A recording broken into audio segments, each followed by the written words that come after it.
So to recap where we are in the process of our production is I wrote a script, it was too expensive. We had to go back, rewrite the script. We broke that script down, we found that it was within our budget. Herman then created our production calendar and we started to crew up. In our search for crewing up, we were able to find a first AD. Woohoo! Thank you so much, Carrie. We're really excited. Yay! I'm excited. It sounds fun.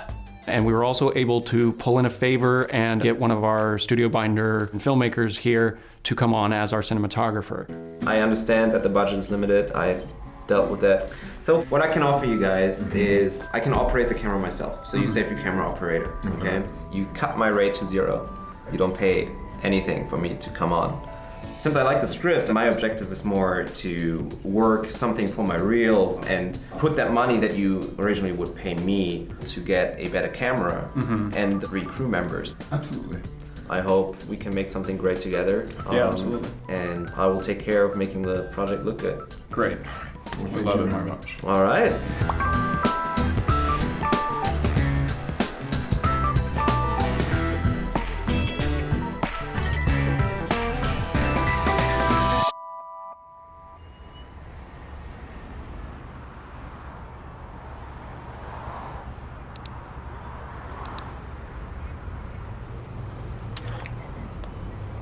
So Marvin made some requests, all of which were very reasonable.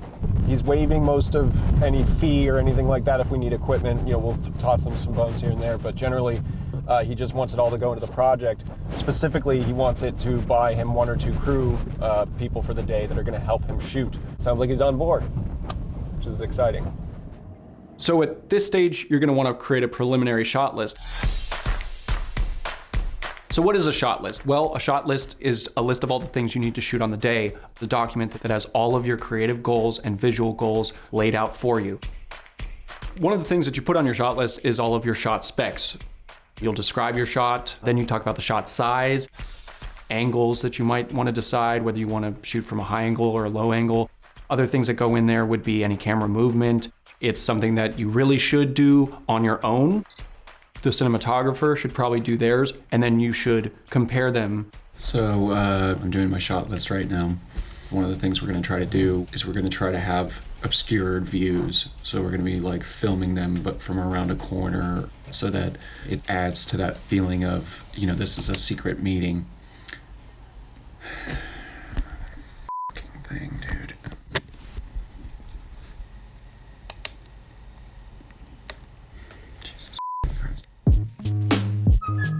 The first step of your collaborative process with your cinematographer is your shot list. So Dr. Bell enters and paces. It's an over-the-shoulder 2 shot. I kind of wanted this to be on a gimbal, right? So the door is in frame behind in the background.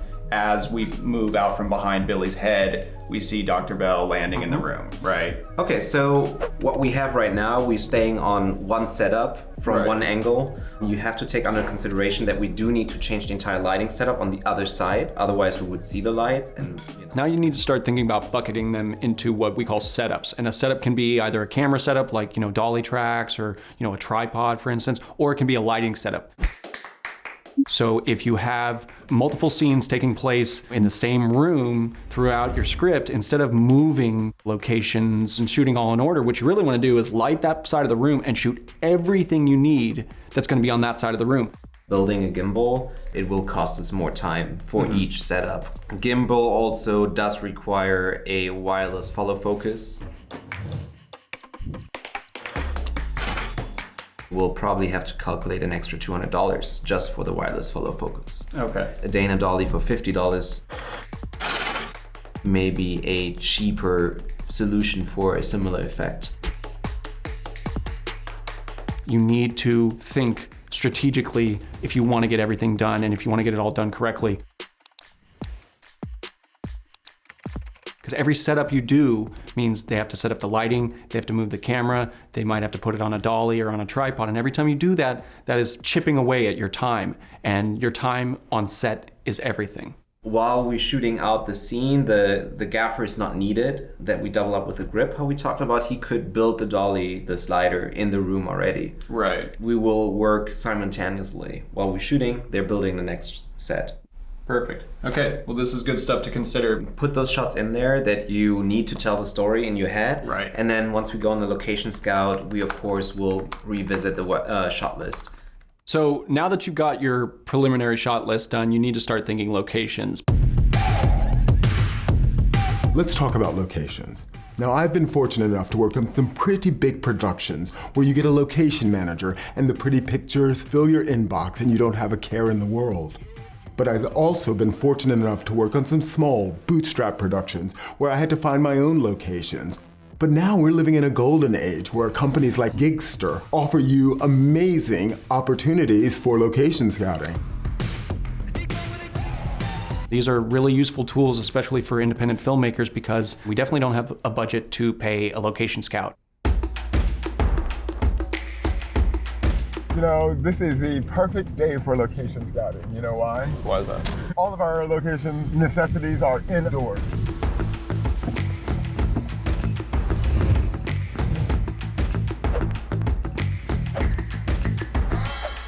So what was great about Gigster is they met us down there with what they refer to as a location concierge. So this is the main room right here.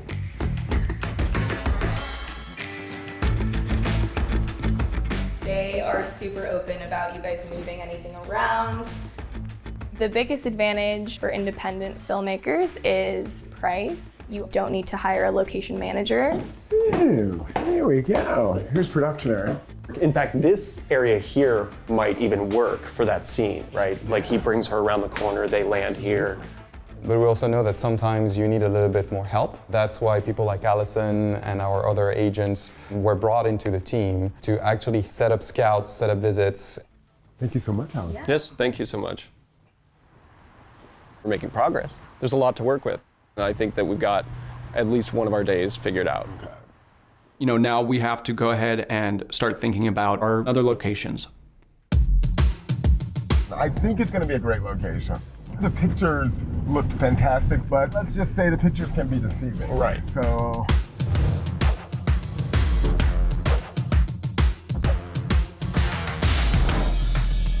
You know, take whoever you can with you when it comes to your crew and your team members, because they are going to look at different things. You know, Marvin's going to be looking for places to hang lights. Will all this be blocked if we get it? Okay. In that case, we'd have to change those lights up there. I'm going to be looking at the actual space and whether or not I think it works creatively. Is this dressable as a common room? It would be really pushing it. It's a lot smaller, but it's okay.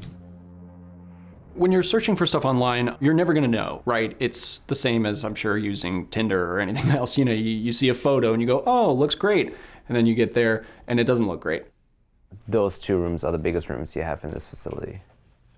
For film, yes. Yeah, right. Okay. The thing that bums me out the most is the fact that it's tiny. I mean, there is, of course, the possibility to shoot in certain locations there and break it up to a second location. So let's check out the other location and see what we can grab there.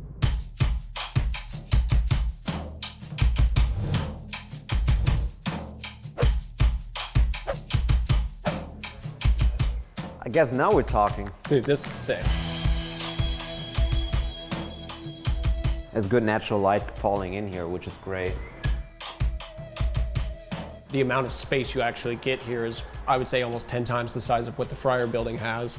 Theoretically, we could set the camera right there and have him walk up, and then when we cut to him at the door, it could be a different door. We can take those things out, and there are usually places like routes to rig things on, so I can have Kinos rigging on the door, so to give some bounce here once he's landing. The dressing wouldn't take nearly as much. It is a nursing home, which can double for a health clinic pretty quickly. I mean, this would be great. This location would perfectly suit our needs, but for $500, there's got to be a catch. A few of the red flags you might want to look out for when you're location scouting. The site reps, are they attentive? Hello? Center, Beverly Hills? Yes, Braca? Oh yeah, sorry. Let me try to get this done one more time. I didn't have this number saved for you. Okay, I'll call you. Can you call me back in 2 minutes? I sure can. Thank you so much. Thank you. That was sketchy. The producer hairs on the back of my neck are tingling a little bit. The site rep never met us there. She was on the phone saying she was going to meet us, and she never showed.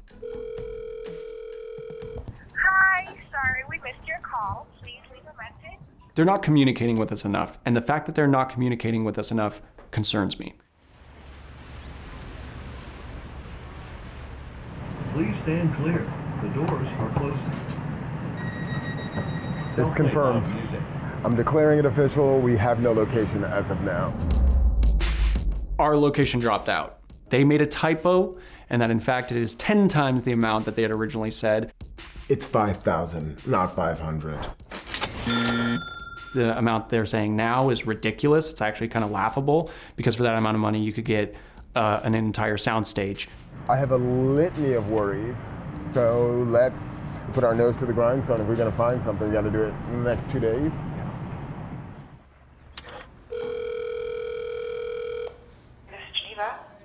Hi, I was just calling to see what the availability for your hospital set was. Oh, those days are booked. Okay, well, I believe I have all the information I need, so thanks so much. Okay, you're welcome. Bye. Yep, bye.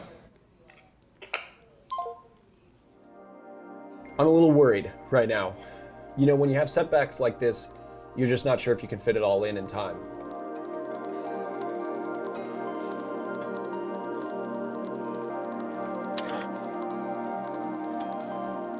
So we've been searching all around, calling people, and I happened to call a friend who worked at this one location called Pamplona 89.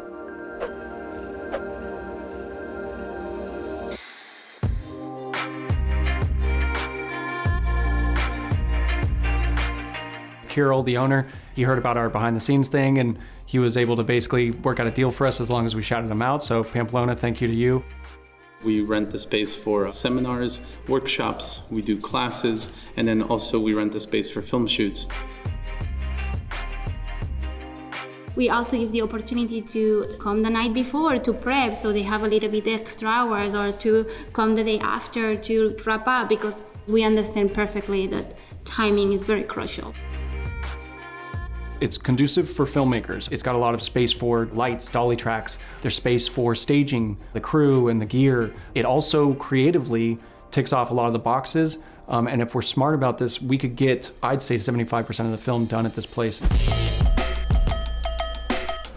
Now that we have the location all taken care of, now we get to move on to the casting and the actors. Oh, dear God! I'm very excited about this, so check out the next episode. Hey everyone, do you have a great idea for a film or a television show? Want someone to help you produce it? We're looking for writers and directors for season 2, so if you have a script that you want to direct, click the link in the description and submit your project to Studio Binder today. Thanks for watching, and we'll see you in the next video.